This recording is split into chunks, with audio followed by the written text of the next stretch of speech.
everyone. It's Heather, the Butterfly Effect Plant-Based Transformation. And I am back with a wildly overdue update. I have had a grand epiphany since the last time I talked to you, which is that I am terrible at updating these blogs in a timely manner. I have every good intention. I'm just not good at this. This is not my forte. And there's lots of reasons for that, and I'm going to go into a few of them. So we are on day 53 of my 100-day challenge that I am still doing. And the last time I updated you was day 9. I'm laughing because my kitty, do you guys see my kitty on the chair? And there's Fuzz. That cat is Stella. I have 3 cats and they're all 3 black. And then I have Fuzz, who's a Pomeranian, and Winston, who is a Bichon Frise. So I have a lot of furry love in my home.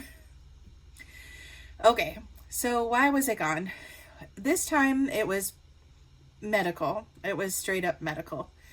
About a month ago, or right after the last time I updated you, I started to have terrible nerve pain.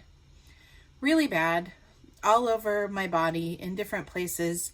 One day it would present like in my knee, specifically just in my left knee.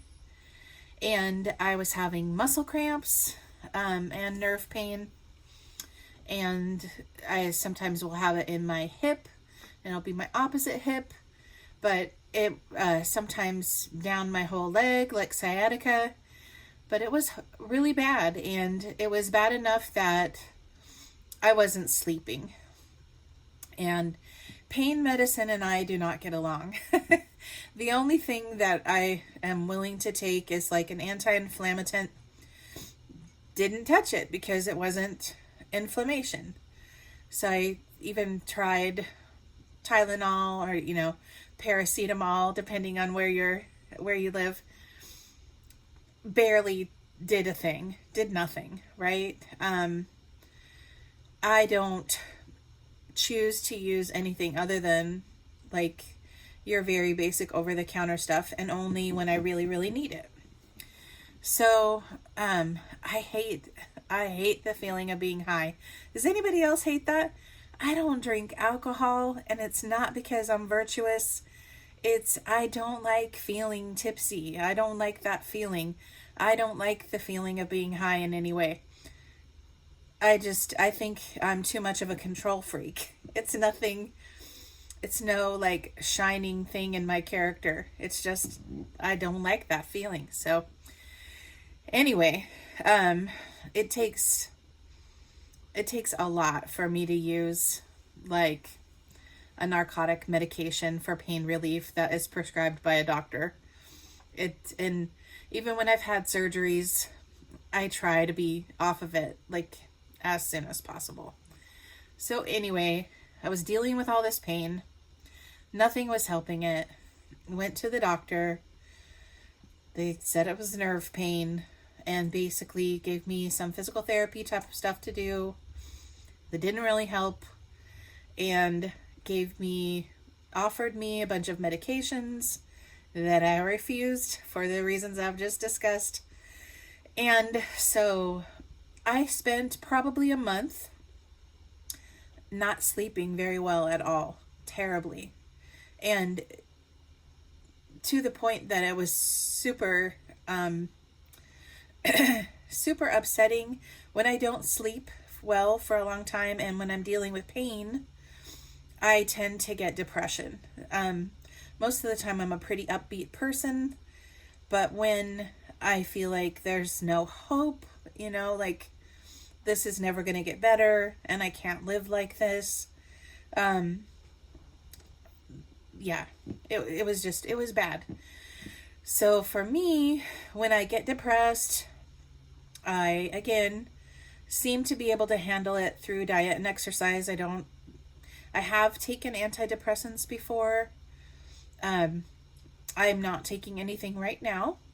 There's nothing wrong with taking medicine if you need medicine. But for various reasons related to my health, I don't take them. So, because you guys know I have tumors in my lungs, and they make hormones. They make they're neuroendocrine tumors, so they secrete some hormones that are similar to what your brain makes, because it's like having brain cells in your lungs. You actually have neuroendocrine cells, nerve cells that make hormones. You have them all lining your digestive tract. You have them in your lungs. I never knew any of this. You have them in your bowel. You have them all over the place. So that whole brain body connection, that's a thing. It's really a thing. And so anyway, it makes me a bad candidate for any kind of serotonin reuptake inhibitors or anything like that. So long story long, I was in pain. I wasn't sleeping. I was depressed. I didn't feel my best. I didn't feel like I had anything good to say to anybody. And for me, depression manifests as I can barely get myself to do stuff. Like, it's very low energy, feeling like I don't want to do any of the things. In a way, it's a good thing for my food because it causes me to eat very simply. Like, thaw out a package of frozen vegetables and eat them.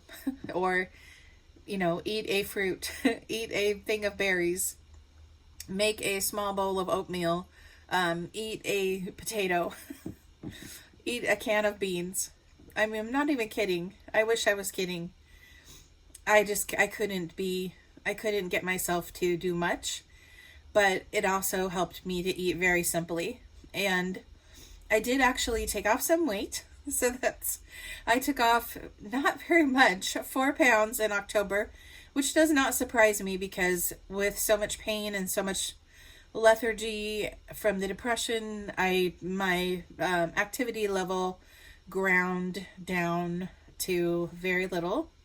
I kind of just gave up on trying to get 5,000 steps. I still walk my dog every day, my doggies. That's my firm commitment, because it's not only for me, it's for them. And it's gotten better. The good news is, I don't know what helped. I think maybe just time helped. I'm not sure exactly what's going on, but I still have it occasionally, but it's not nearly so acute, and it's not keeping me from sleeping. So this is a very good thing. And I've taken 3 pounds off in November so far. And this is November 14th. So about half the month. So this also tells me that my plan to take off 30 pounds by the end of the year, which is what I really wanted to do, is not realistic. And my other goal was to deal with this deconditioning that I've experienced since I had surgery in 2020. My activity level went way down. That I'm still working on, but it's not great. So, mixed bag, some good things, some positive things, because I'm always going to go to the positive things. I still have not had one bit of sugar since the last time I had sugar, I figured out, was May 18th. And that's easy for me to remember because in 1980, when I was 10 years old, a volcano blew up on May 18th, and Mount St. Helens, and ash flew out of the sky and landed all over my neighborhood, and that was May, and they just let us out of school for the rest of the year because everything was covered by like feet of ash. So that date is really significant to me. I remember it. And that happens to be the last time I had sugar. So haven't had sugar since May 18th. Don't want it. Don't crave it. I got through Halloween without so much as a fun size. Have you ever wondered why they call those things fun size? What's so fun about not having as much candy. But now I'm really happy because I don't crave it. I don't want it. And I had it in my house, didn't bother me, didn't have any. And then my son is the best. The next day, he made it disappear. I don't know where it went. I didn't ask. But anyway, I'm not dumb. I'm not going to keep it around. I don't want it. I'm not craving it. And it was my nemesis for so long that I'm never going to take it for granted. I'm just going to be sensible about that. So still haven't had any sugar. I cannot say I have been perfect about not having anything that had oil in it. I've got to do better about that. Like, I'm still, every once in a while I mess up, but even that, I'm giving myself a little bit of credit for, because I've messed up, but then I've gotten back on track in the same day. That's my commitment. If I mess up, then I get back on track on the same day. So that's what's going on. And I'm sorry I scared you. I didn't mean to scare you. I'm not going to commit to posting on a regular basis because clearly I am not going to be able to keep that commitment. All I can say is I'm going to try, and I'm going to try not to disappear so often. But I really do feel bad because I know people get worried because I do have health stuff going on. But that's what happened. And I'm just happy you're still with me. I feel a lot of unconditional love with this, with this lovely YouTube community and Facebook community that we have together. We're delightfully imperfect, aren't we? Like, I know I am. If I was a tense, I would be the imperfect tense for sure. So I'm still got 47 days to go on my 100 days. I'm going to try to make it the best 47 days that I can. And I just care about all of you. I hope that you're doing well. I hope that you got through the evil sugar holiday. I hope you get through the evil Thanksgiving's not evil. I love the whole gratitude thing, but it can be hard for those of us who are trying to be conscientious with our choices and trying to moderate our eating or abstain from things that we know harm us or harm animals. So I wish you luck with all of that. I just focus on the good. Focus on everything you're grateful for. And enjoy the people if you can. Find people that you can enjoy if you need to. And I have found that in all of you. I'm very grateful for all of you. I hope everything goes wonderfully for you until the next time I see you. And so, until we meet again, take care, and I'll see you soon.